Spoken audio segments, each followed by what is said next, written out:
Le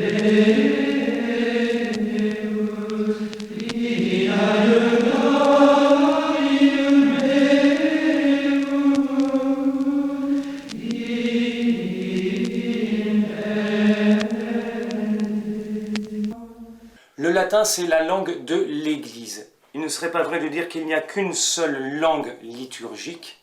Il existe en effet différentes traditions authentiques qui remontent à l'Antiquité.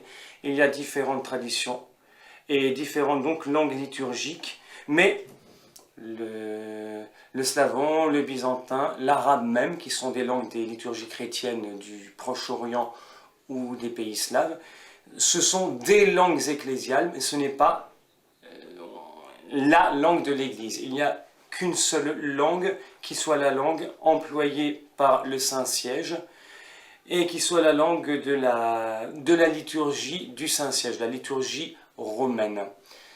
Et ce latin permet de bien manifester l'universalité de l'Église. L'Église, c'est la grande famille des enfants de Dieu, quelle que soit notre nationalité ou notre langue. Lorsqu'on pénètre dans une Église catholique de rite latin, on se retrouve chez soi, même si on est sur un autre continent. Et c'est un énorme dommage qui a été apporté à l'Église, l'abandon quasiment général du latin dans les années 1960. Abandon qui s'est fait d'ailleurs dans la désobéissance, puisque même le Concile Vatican II prévoyait dans ses textes que le latin resterait la langue principale dans la liturgie.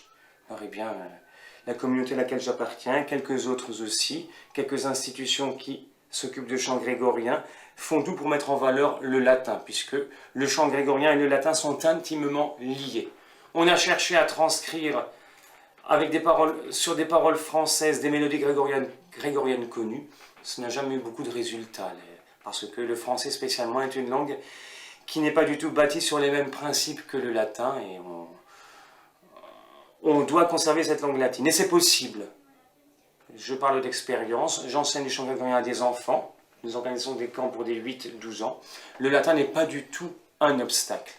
Les enfants peuvent s'y mettre très facilement et ils sont très heureux lorsqu'on leur dit qu'en chantant ainsi, ils sont en quelque sorte les porte-paroles de l'Église.